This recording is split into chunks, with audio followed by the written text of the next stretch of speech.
Hello friends, and welcome to Sci-Fi Traveler. I'm back with another great story. In this episode, we'll hear the story of William and Chloe.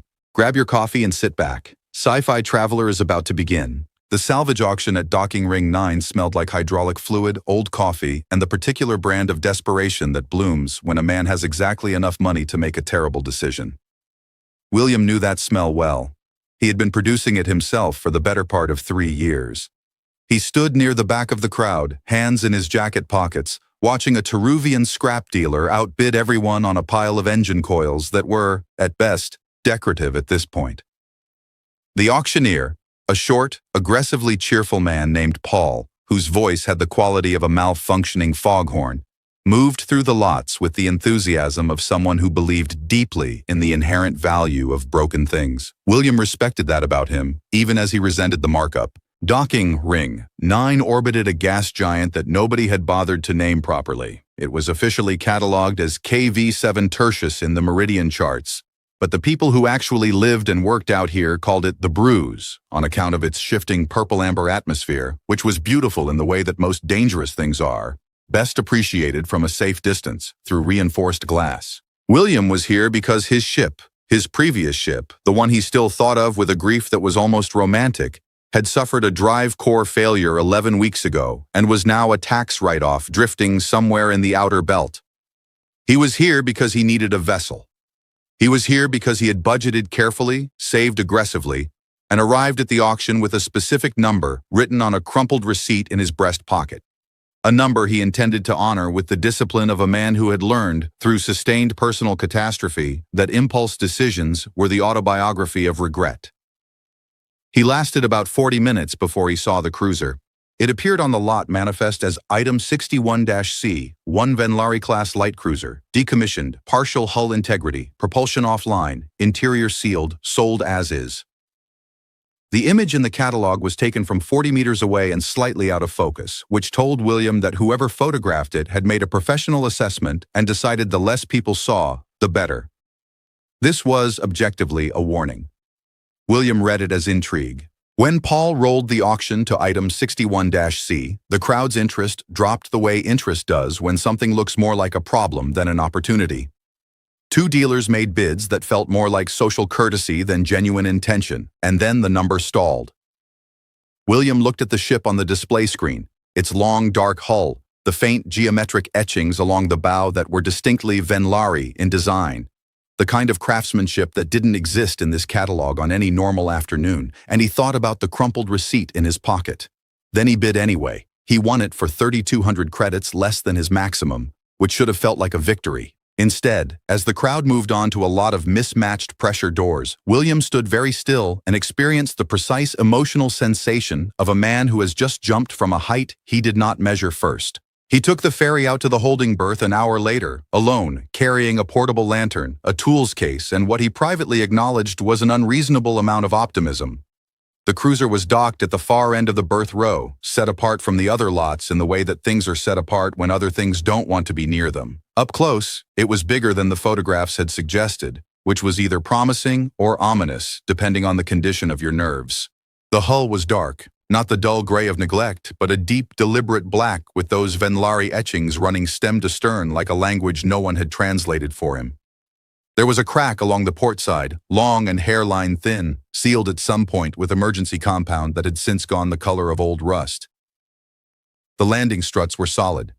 The external sensors were missing their covers. The airlock, at least, responded to his salvage credentials and opened without complaint, which William chose to interpret as the ship's way of saying it was glad someone had finally shown up. The upper decks were stripped, not ransacked, stripped deliberately with the careful thoroughness of someone who had removed everything of specific value and left the bones. The walls were bare paneling, the conduit housings open, the navigation console a dark shell above a floor where cabling had been pulled cleanly from its roots. It was a gutted thing, and William walked through it with his lantern and made notes and tried very hard to find this more interesting than discouraging. The lower cabin was a different matter entirely. The hatch was sealed with a bio-latch he had never seen outside of technical documentation. A Venlari design, roughly circular, with a surface that was warm under his fingers, despite the cold that lived in the rest of the ship. There was no keypad, no credential port, no obvious mechanism. just the warmth and a faint vibration that he felt more in his bones than heard with his ears, as though the door were less locked and more waiting. He pressed his palm flat against it, mostly out of the baffled instinct of a man who has run out of logical approaches. Something in the latch considered him for 3 full seconds. Then it opened. The air that came out was cold in a way that cold normally isn't, clean and crystalline and faintly sweet, like the first breath of a place that had been sealed so long it had forgotten what outside smelled like. William raised his lantern and stepped through, and the beam caught the chamber before he was ready for it. Tall, frost-covered, humming with the ghost of old power, and containing, with the calm certainty of a fact that had been waiting to be discovered, a person. He stood there for a moment that stretched considerably longer than it had any right to. Then, because he was who he was, he stepped forward to look more closely, and his hand found the panel on the chamber's surface before his better judgment could file an objection. He told himself later that it was an accident. He almost believed it. The chamber exhaled. That was the only word for it. A long, slow release of pressurized atmosphere that moved through the cabin like a held breath finally let go, carrying with it the cold and the sweetness and something else beneath both. Something older, the way certain rooms in certain very old buildings carry the suggestion of everyone who has ever stood in them. The frost on the glass retreated in thin rivers. The hum deepened, and William stood exactly where he was, hand still hovering near the panel, experiencing a personal crisis so acute it had temporarily suspended his ability to produce language. The stasis field dissolved from the top down, which he had not known they did, and filed that information away in the part of his mind that was still functioning academically, while the rest of it simply stared. She was tall. That was the first thing. Then, pale gold skin, the particular shade of it somewhere between candlelight and old brass, luminous in a way that had nothing to do with the lantern he was holding.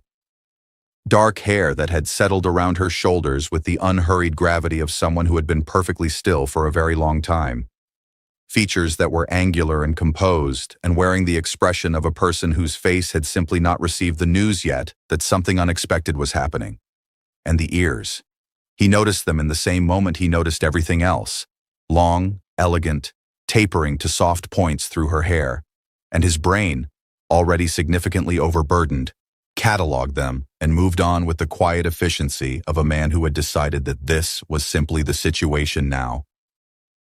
Her eyes opened, golden, fully, completely golden, iris and all, with a depth to them that made the lantern light behave strangely, as though it couldn't decide whether to illuminate or retreat. They oriented to him immediately, with a precision that suggested her senses had come back online considerably faster than the rest of her, and for 3 seconds she simply looked at him from inside the open chamber with the focused stillness of someone performing a very thorough assessment. William became acutely aware that he was holding a lantern like a man in a ghost story. She blinked once, slowly. Then her lips parted, just slightly, just enough, and he saw the fangs. Not dramatic, not monstrous, nothing that belonged in the kind of story told to frighten children. Simply there, as natural and self-evident as everything else about her, 2 slightly elongated canines that caught the light with a precision that felt almost deliberate. She said, in a voice that was low and unhurried and carried the faint resonance of someone hearing themselves speak for the first time in a very long while, "You have terrible timing." William opened his mouth, closed it, tried again. "I think," he said carefully, "that I owe you an explanation."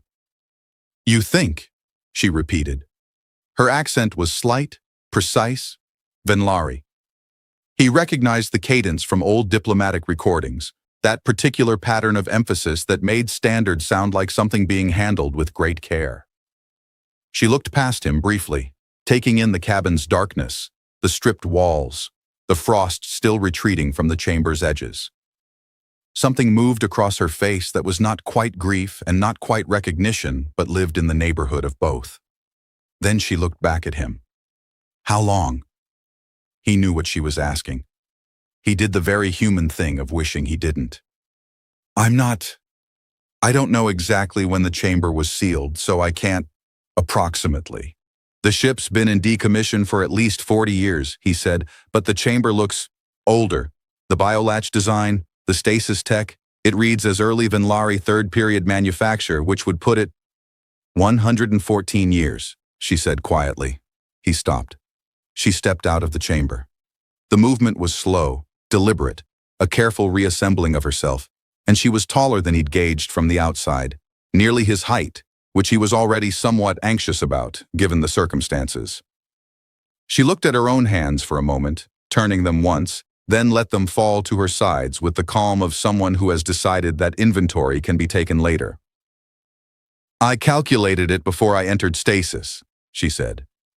The intended duration was 12 years, so I am accounting for the difference now, and I find I would rather not discuss it further at the moment. That's completely reasonable, William said with sincerity so genuine it surprised even him. She looked at him directly again. Who are you? William. I'm a cargo hauler. Freelance. I bought this ship today at the salvage auction on Docking Ring 9, and I want to be very clear that the lot description did not mention. He gestured carefully in her general direction. Any of this. She studied him with the expression of someone filing a formal complaint internally. You bought my ship. I bought a ship. I was not aware it had a previous owner in any active sense. And yet here you stand. Here I stand, he agreed.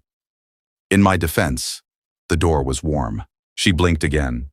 It was a very slow blink, the kind that in most species indicated either profound patience or profound irritation, and he could not yet determine which.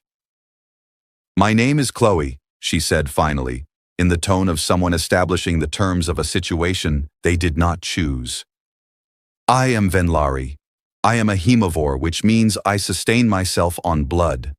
I am not, before you reorganize your entire expression like that, a danger to you. I am simply telling you the relevant facts so that we do not have an unfortunate misunderstanding later. I appreciate that, William said. His voice was impressively steady. He was very proud of it. The auction manifest did list all contents as part of the lot. Did it? I thought it meant fixtures. Something shifted in her face, fractional, almost invisible, but there. Not a smile exactly. The preliminary geological conditions required for a smile. I was traveling to the Venlari archive station at Solon's Edge, she said. I entered stasis because the journey required it. Clearly something went wrong during transit, and the ship. She paused, and he watched her choose not to follow that thought to its end. Ended up here. I'm sorry, he said. That's a long time to lose. She looked at him, and the golden eyes were unreadable in the way that very deep water is unreadable. Not empty, but full of things that existed below the level of easy seeing. Yes, she said simply. It is. The cabin was quiet. The lantern hummed between them. Outside, through the hull, the distant sounds of the docking ring continued their indifferent mechanical life, entirely unbothered by the fact that William had purchased something he did not understand and was now standing in the dark with a 114-year-old alien woman who had fangs, pointed ears, and the specific exhausted composure of someone who has not yet permitted themselves to feel the full weight of what they have just woken up to. He decided this was probably not the moment to mention the cracked hull. They went upstairs, which felt like a strange word for it, but was technically accurate, and William made coffee. This was, he would later reflect, perhaps the most aggressively human response available to him, and he had deployed it with the instinct of a man whose nervous system had decided that if his hands were doing something familiar, the rest of him could maintain the illusion of composure. The ship's galley was on the upper deck, one of the few spaces that hadn't been entirely stripped.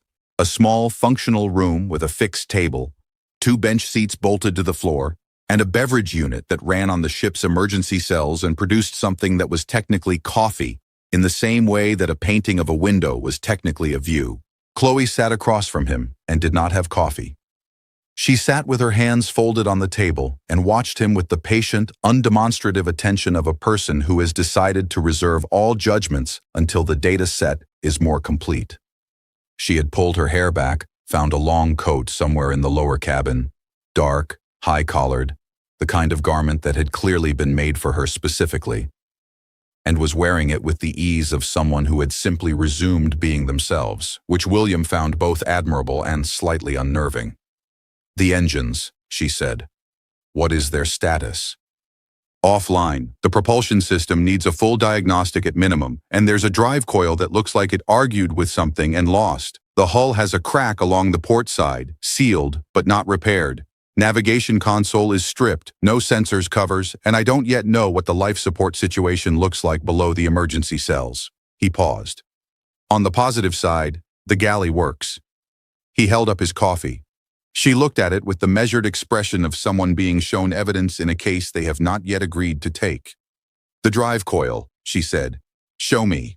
They went to the engine compartment, which was 2 levels down and significantly colder, and William held the lantern while Chloe crouched beside the coil housing with the focused intensity of someone reuniting with an old problem. Her fingers moved across the casing with a familiarity that made clear she had done this before, many times, on this specific ship. She found the damage in under a minute, a stress fracture along the primary winding. The kind that happened when a ship dropped out of faster-than-light transit badly, the kind that explained quite a lot about how a vessel ended up in a salvage auction rather than at its destination. "It's replaceable," she said. "The winding pattern is Venlari's standard 4th series. Difficult to source this far out, but not impossible." She stood. "The navigation console I can rebuild from the auxiliary systems if the core processor is intact. The hull seal I can repair properly with the compound in the maintenance locker on deck 2, assuming it hasn't expired." She looked at him. "You said you're a cargo hauler." "Was," he said. "My ship had a drive core failure 11 weeks ago." "So you have no ship?" "I have this ship. This ship does not currently move." "That's a temporary condition," William said, with the confidence of a man who believed this approximately 60% of the time. Chloe studied him in the cold of the engine compartment, and he had the distinct feeling of being evaluated against a rubric he hadn't been given in advance. "You have salvage credentials," she said. "You know auction manifests. You can read Venlari drive components by their manufacture period." A pause. "You are not entirely uninformed for someone who bought a ship at random. I prefer to think of it as inspired acquisition." "You prefer," she said, "to think of many things in ways that require a degree of optimism I find statistically unsupported." But there was something in it. Not warmth, not yet, but the faint structural suggestion of it. The way certain materials show their grain only when the light hits them right. She looked back at the coil housing.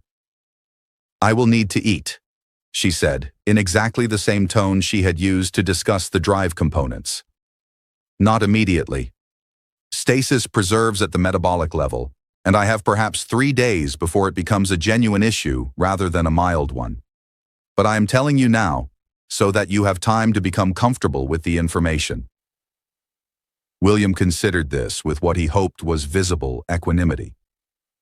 "What does that involve, practically speaking?" "For you. A modest quantity of blood, voluntarily given, from a living source. It does not require the dramatic presentation that your fiction tends to suggest." She glanced at him. "I mention your fiction specifically because I have noticed that humans often arrive at the subject with a great deal of pre-existing imagery that does not reflect the reality." "No capes," he said. "No capes. No particular relationship with sunlight beyond finding it occasionally excessive. No compulsion to be invited through doorways, which I raise only because someone asks every time." "I wasn't going to ask that." "You were forming the sentence." He had been forming the sentence. "So, practically speaking," he said, redirecting with dignity, "you would need a blood bank, a medical supply. There are stations that carry synthesized hemoglobin is metabolically incomplete," she said, with the patient tone of someone who had explained this before and found it no more enjoyable each time. "I require genuine blood, small quantities, donated willingly. I have arrangements at various stations, and at Solon's Edge the archive has facilities.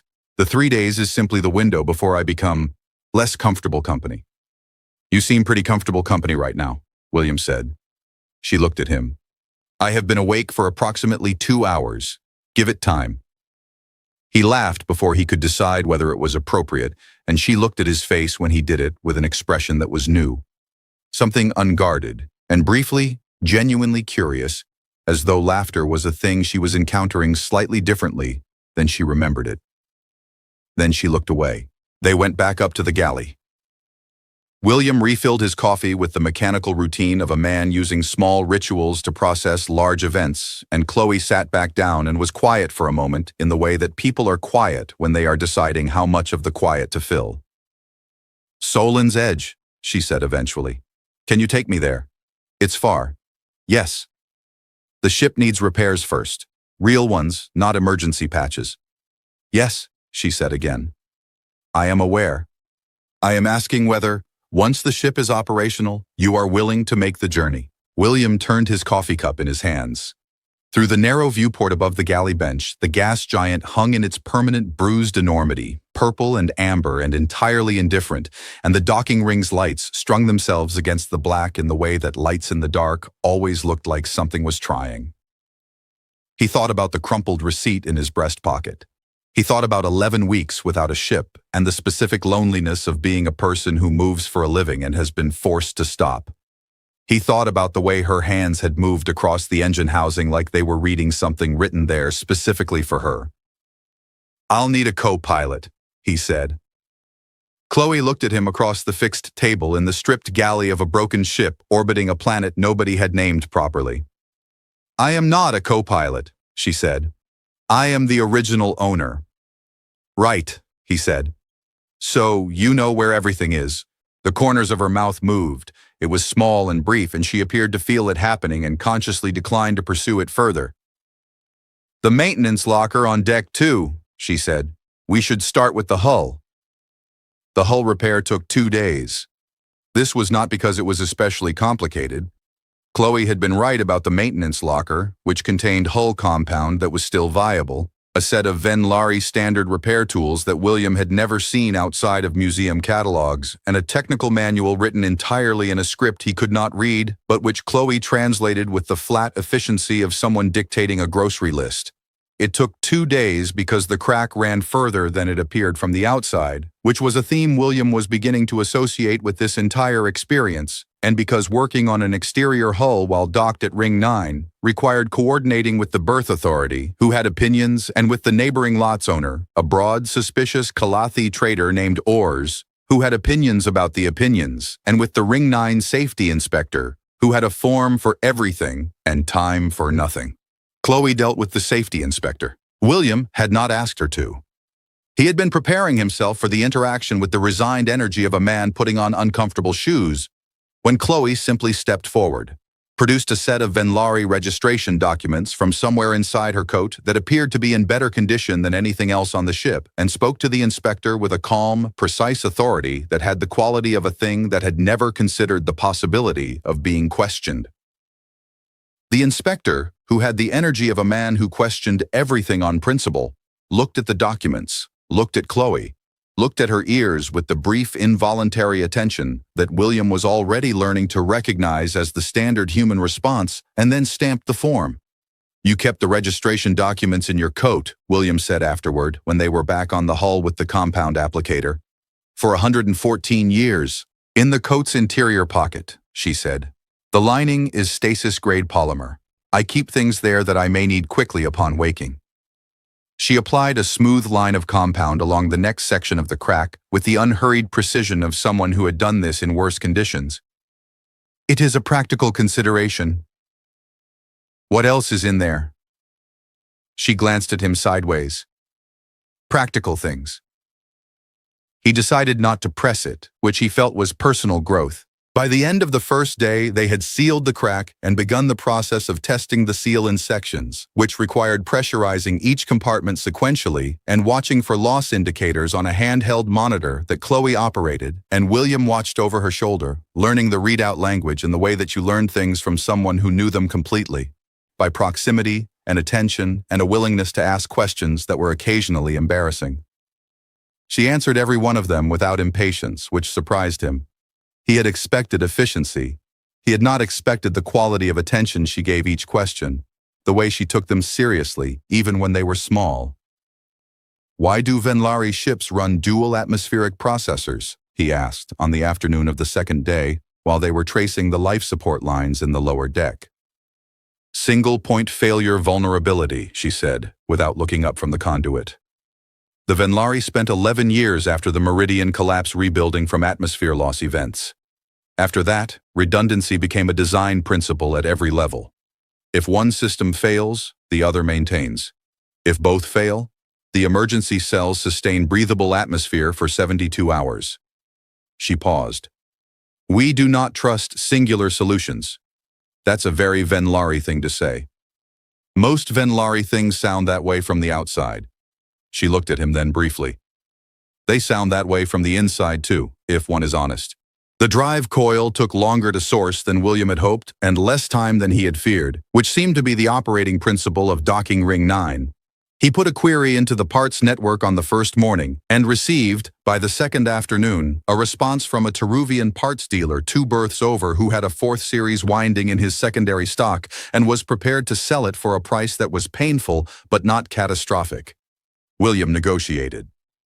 Chloe stood beside him during the negotiation and said nothing, but her presence had an effect on the Teruvian that William filed away as useful information about the nature of quiet authority. They installed the coil on the 3rd morning. It was work that required both of them. One person to hold the housing alignment, while the other secured the winding mount, a coordination that developed its own rhythm over the course of 2 hours. A silent call and responsive movement that William noticed and did not comment on. Chloe noticed that he noticed and also did not comment on it, which was its own kind of conversation. When the coil was seated and the housing sealed, she ran the startup sequence from the engine panel with the focused composure of a person who is hoping for something and has decided not to look like it. The drive hummed.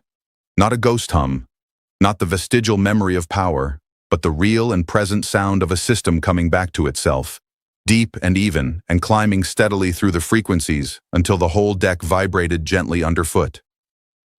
Chloe placed one hand flat on the panel. She stayed like that for a moment, and William looked at the side of her face and thought that some things were private in ways that didn't require being alone. So he turned and began tidying the tools. "It needs calibration," she said eventually. "The thrust response will be asymmetric until we run 3 or 4 proper burns." "We can do the burns en route," he said. "Yes." She lifted her hand from the panel. "We can." That evening, if evening meant anything on a docking ring where the lighting cycled on a timer independent of any sun, William was in the galley eating rehydrated field rations from his tools case and updating his supply list when Chloe came and sat across from him, which she had not done voluntarily before.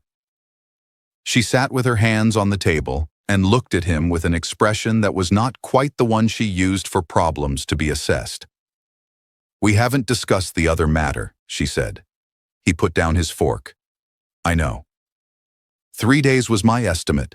We are now at the end of the 3rd day." A pause, precise and unashamed. "I am not in distress. I want to be clear about that. But I am becoming aware of it in a way I wasn't previously, and it will compound."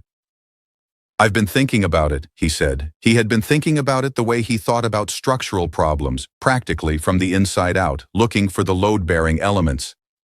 "There's a medical outpost at the edge of Ring 9's service corridor, Section 7-G. They carry biological supplies for multi-species transit populations.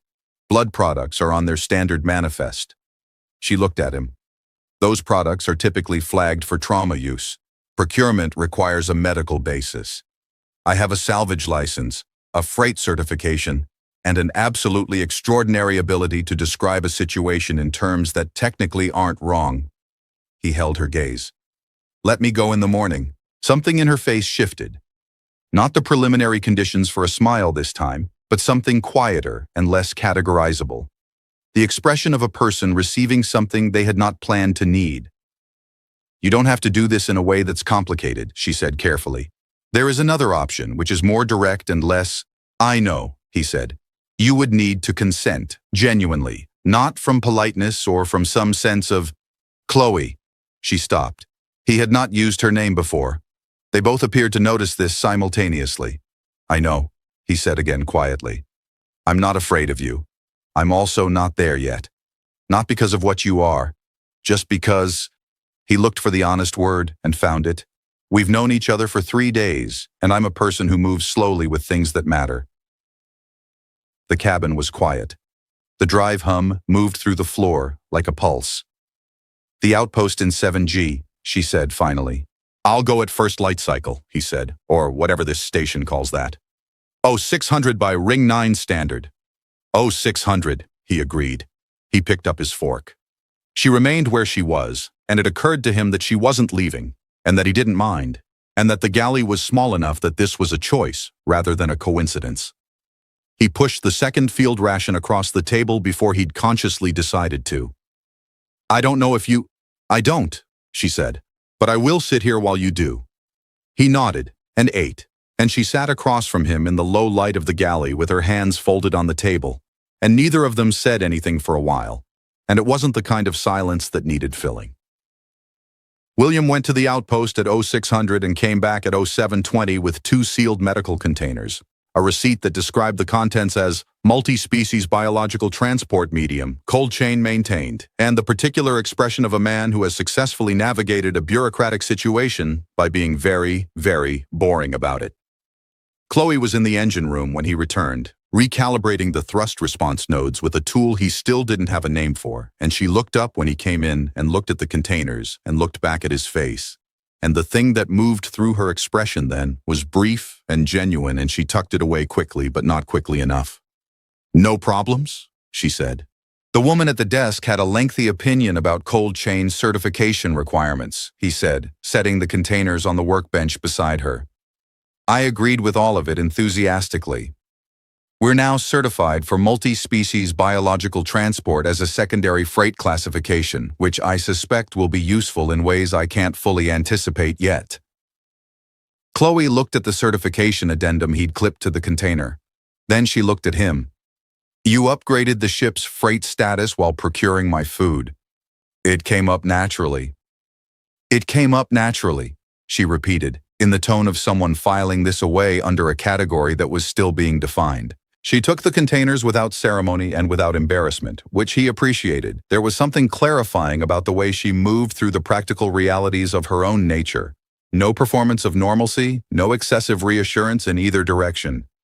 She simply was what she was, and she managed it with a straightforward dignity that made the whole subject feel considerably less weighted than his imagination had been making it. She took what she needed in the lower cabin with the door closed, which was a consideration for him rather than a necessity for her, he understood. And she came back up 20 minutes later, looking precisely the same as she had before, which he had not consciously realized he was waiting to verify until the verification arrived. Better, he asked, with what he hoped was the right level of casualness. Better, she confirmed, with the exact same level of casualness. And they both understood this for the conversational achievement it was. They left docking ring 9 4 hours later. The departure clearance had been filed the previous evening, the supply run completed that morning, and the navigation core, rebuilt by Chloe over the past 2 days from the auxiliary processor and a set of Venlari cartographic chips she had produced from the coat with the same matter-of-fact energy as the registration documents, was loaded with a course to Solon's Edge that would take them through the Vethera Belt, past the Cassian relay stations, and into the outer mapped territories where the charts became suggestions rather than certainties. Travel time at standard burn was estimated at 19 days. At optimized burn, once the drive was properly calibrated, perhaps 15. William filed the clearance, ran the pre-departure checklist, and took the pilot's seat with the specific private pleasure of a man who has been without a ship for 11 weeks and is now, against reasonable probability, sitting in one again. It was not the ship he would have designed. The console layout was Venlari, which meant it was logical but organized according to a logic that wasn't quite his. And he had spent an evening learning it with Chloe sitting beside him, pointing at things and naming their functions with the methodical patience of someone teaching a language by total immersion.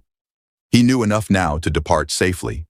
He would learn the rest as they went. Chloe took the seat beside him, which was technically the navigation position, and interfaced with the rebuilt console with the ease of long familiarity. Her hands moved across it differently than his did, Not faster exactly, but more continuous. The inputs flowing into each other without the small hesitations of someone who was translating between knowledge and action. Drive response? He asked. Nominal. Asymmetric by 4% on the port side, as predicted. It will correct over the first 3 burns. She ran a sequence and the drive's hum rose and steadied. Thrusters? Online, all 4. He checked the board. Atmospheric seals holding, life support on primary. Comms are short range only until we can source the external array components, but the emergency beacon is live. Sufficient for now. Ring 9 control, William said into the comms. This is salvage vessel. He stopped, looked at Chloe. Does she have a name? Chloe paused with her hands on the console. It was a short pause, but it was real. The Venlari name doesn't translate well, she said. It means something close to the distance between one breath and the next. William considered this for a moment. Then he said into the comms, Ring 9 control, this is vessel interval, registry transfer pending, requesting departure clearance on berth 61C. There was a brief silence from the control desk. Then, clearance granted, interval, quiet space out there. They left.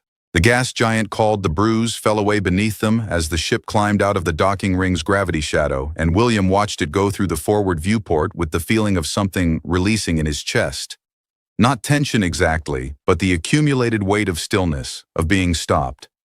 The purple-amber atmosphere swirled in its enormous permanent weather, indifferent and beautiful, and then the drive engaged at proper burn and the viewport filled with stars and the planet became a memory behind them. You named my ship, Chloe said after a while. I named our ship, he said. There's a difference.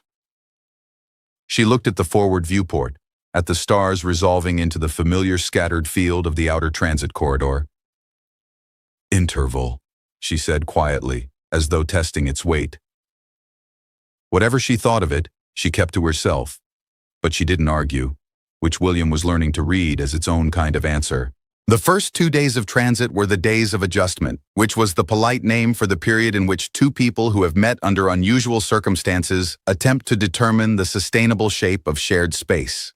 The ship was not large. It was not small either by single-occupant standards, but it had been designed for a crew of 3, and with 2 people aboard, the geometry of proximity was a constant presence, not uncomfortable but undeniable. They established patterns without discussing them. William took the pilot's watch during what the ship's timer called day cycle. Chloe took the night cycle, when she was sharper, and the stars outside were the same stars either way. He made coffee in the morning and left the galley tidy. She ran the engine diagnostics at watch change and left the results on the console where he would see them first thing. He stopped whistling in the corridors after the first day, not because she asked, but because he noticed her noticing and she had the kind of focus that seemed like a reasonable thing to accommodate. She stopped translating the Venlari console labels at a speed that implied she expected him to keep up after he got one wrong in a way that would have been mildly catastrophic and began explaining them at a pace that was thorough without being condescending, which he found he appreciated deeply. On the 3rd day of transit, they passed through the outer edge of the Vithara belt.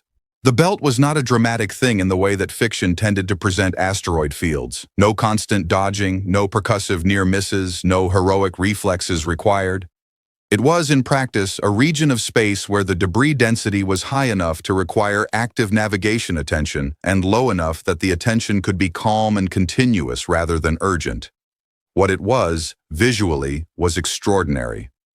The rocks ranged from pebble-sized to moon-adjacent, and many of them carried mineral compositions that caught the starlight in specific ways, iron and silicate, and the occasional vein of something that glowed faintly blue for reasons the charts listed as understudy. Chloe stood at the forward viewport for a long time, watching it. William watched her watching it, and then looked at the viewport himself and thought that some things were the same from every angle regardless of how far you'd traveled or how long you'd been away, and that this was either comforting or unbearable depending on the day, and that probably for Chloe it was both. It's something, he said, which was inadequate and also the truest available sentence. I saw it before, she said. On the way out, 114 years ago. A pause. It looks the same. Does that help? She considered the question with the genuine seriousness she gave all questions that deserved it. "I don't know yet," she said. "I'll tell you when I do." He nodded and stayed at the viewport beside her, and the interval moved through the belt at careful speed, and the blue glowing rocks drifted past like something the universe had left out to remind itself of something, and neither of them felt the need to say anything else for a very long time. They reached Solon's edge on the 15th day, which meant the optimized burn estimate had been correct, which meant Chloe had known it would be, and simply offered the longer figure as a hedge against the universe's habit of disagreeing with plans. William had figured this out around day 11 and said nothing about it, which was its own form of personal growth. Solon's edge was not what he had expected, though he had tried not to expect anything specific, having learned that expectations were a form of debt the universe collected on without warning. It was a station, technically, a Venlari archive installation built into the body of a dead moon that orbited nothing interesting at the very rim of charted space. From the approach, it looked geological rather than constructed, its structures grown into the moon's surface in the Venlari manner, all curved lines and deliberate integration, as though the builders had asked the rock's permission first and then honored the response. It was old. The kind of old that had weight to it, that you felt in the chest before you could articulate why. It was also, as they drew closer, clearly not fully operational. William watched the sensor returns and said nothing. Chloe watched them too, from the navigation seat, with the particular stillness of someone who is reading bad news and taking the time to read it completely before responding to it. "The outer ring is dark," he said, finally, because someone had to. "Yes. Power signature is low. Single source, inner structure." He checked the comms panel. "I'm getting an automated beacon. Archive preservation signal. It's a maintenance loop, Chloe, the kind stations run when they're unmanned." "I know what a maintenance loop is," she said quietly. He let the silence sit for a moment. "How many people were supposed to be here?" "When I left, a full archive staff. 12 researchers, 3 systems operators, a rotating cohort of Venlari scholars." She paused. The archive was the primary repository for third-period Venlari cartographic records and the complete cultural documentation of the Solon diaspora. It was not a small operation. The interval requested docking clearance from the automated system and received it without comment, which was the loneliest kind of welcome. They docked at the inner ring's single active berth, and the umbilical connected, and the airlock cycled, and they stepped through into a station that breathed and held pressure and maintained its lighting at 70%. Because the archive's automated systems were doing their job faithfully and completely in the absence of anyone to do it for. The corridors were immaculate. That was the hardest part in a way. Not dust, not decay, not the dramatic ruin of abandonment, but simple, maintained emptiness. The kind of emptiness that had been looked after. A Venlari design principle, he understood now, applied even to absence. If something is worth preserving, preserve it completely, even if there's no one left to see it. Chloe walked ahead of him through the corridors with measured steps, and he followed at a distance that felt right, close enough to be present, far enough to give her the privacy of her own face. She found the archive log terminal in the central repository, a large circular room where the cartographic records were stored in crystalline matrices along the walls, each one catching the low light like a frozen star. She interfaced with the terminal and read in silence for a long time. William looked at the matrices and thought about a civilization that had stored its memory here, at the edge of everything, because the edge was safe in ways the center sometimes wasn't. "They left 40 years ago," she said. "The station was decommissioned as a staffed facility when the Venlari Cultural Authority restructured its archive network. The records were digitally transferred to the primary repository on Venleth." She scrolled further. "The physical matrices were left in situ because transport risk was assessed as too high. The automated systems were set to preservation indefinitely." She stopped scrolling. "There's a note in the administrative log. From the last station director, she says..."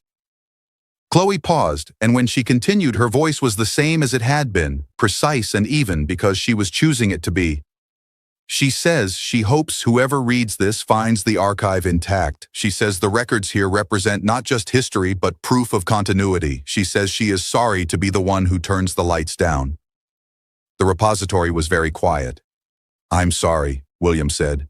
"This isn't what you were coming to." "No," she agreed. "It isn't." She stood with her hands at her sides in the middle of the room full of frozen light, and he watched her take the weight of it. The 114 years, the empty station, the people who had left and left a note about it, and he watched her choose, with visible deliberateness, what to do with that weight. "The records are intact," she said. "The matrices are stable. Whatever I came here to verify about the archive's survival, it survived, differently than I expected, but it survived." "Is there something specific you were looking for?" he asked. "You haven't said." She turned from the terminal. There was something in her face that was different from all the other expressions he had cataloged over 15 days of close quarters, open in a way that seemed to cost her something. "My mother's work," she said. She was a cartographer. Third period. She spent her life mapping the regions beyond Solon's Passage, and her complete charts were held here. I wanted to... She stopped, started again. "I entered stasis alone. The person I was traveling with did not come. I came anyway, because some things matter regardless of who accompanies you. But I wanted..." Another stop. He waited. "I wanted to see her handwriting on the original matrices," she said simply. "The digitized versions don't carry that." He looked at her for a moment. Then he said, "Can you find them? In the physical matrices?" She turned back to the terminal and ran a search, and 3 minutes later she was standing before a section of the wall where a particular series of crystalline matrices held their light, and her fingers moved across them in a way that was nothing like the way she touched engine panels or navigation consoles. William stayed where he was, across the room, and looked at the ceiling and thought about his own mother, who had kept a paper notebook of cargo routes because she didn't trust systems that couldn't be held, and felt the specific quiet solidarity of people who carry someone else forward through time without being asked to. He heard Chloe exhale, just once, just softly. After a while, she came back across the room and stood beside him, and her composure was fully reassembled, but her eyes were slightly brighter than they had been, in the way that eyes are when they've been used for something private. "She mapped 6 systems that weren't on any other chart," Chloe said. "I used to think that was because she was exceptional. Now I think it was also because she didn't wait for permission." "Sounds like someone I know," William said. She looked at him. "You've known me 15 days. "I know. I'm working with limited data."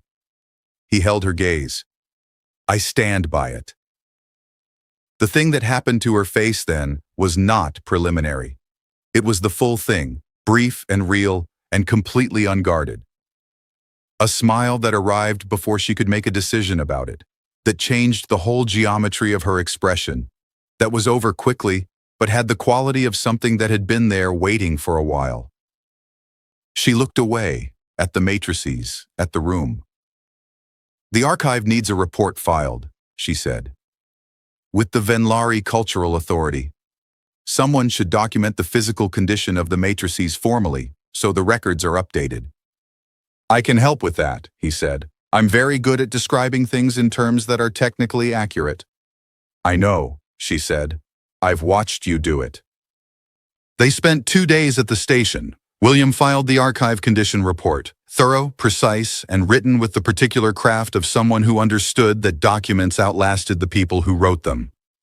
Chloe cataloged the physical matrix condition by section, cross-referencing the automated preservation logs, making notes in a small handheld recorder in a mix of standard and Venlari that she translated for him when he asked and didn't when she felt the Venlari said it better.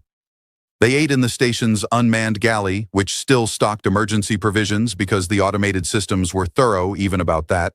And William made coffee on a machine that wasn't quite the same as the intervals but was trying its best. And Chloe sat across from him and did not have coffee and was entirely comfortable with that now, and so was he. On the second evening, in the central repository with the matrices glowing quietly around them and the dead moon holding still beneath them and the unmapped regions beyond Solon's Passage spread out in the charts on the wall, Chloe said, without particular preamble, "Where will you go after this?"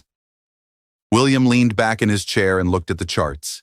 He had been thinking about it in the distributed, unurgent way he thought about things that mattered, letting the question move through him until the answer was present, not as a decision, but as a recognition. The interval needs proper sensor arrays, he said, and the comms system needs the external components we couldn't source at Ring 9. There's a parts market at Cassian Station that would have both. He paused.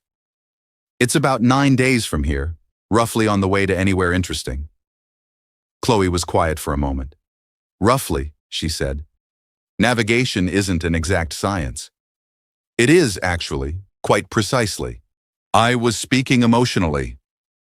She looked at him across the table in the unmanned galley of an archive station at the edge of the known, and something in her golden eyes was settled in a way it hadn't been when they'd started. Not resolved, not finished, but settled, like a compass that has found its direction and stopped spinning. The Venlari Cultural Authority will want someone to conduct a full inventory of the outer ring matrices, she said. It would take time. Months, possibly. Someone with appropriate credentials and a vessel capable of remaining on station would be well positioned to do it. That sounds like a contract, William said. It sounds like a purpose, she said. The contract would follow. He looked at her for a long moment. Outside the viewport, the unmapped dark stretched in every direction, full of things that weren't on any chart yet, full of the specific and renewable possibility of not knowing what came next. He thought about a man who had stood in a salvage auction with a crumpled receipt in his pocket and bought a broken ship because something in him had decided, before his brain had caught up, that it was worth the risk. He thought about the way certain decisions looked like accidents until enough time had passed to see them clearly.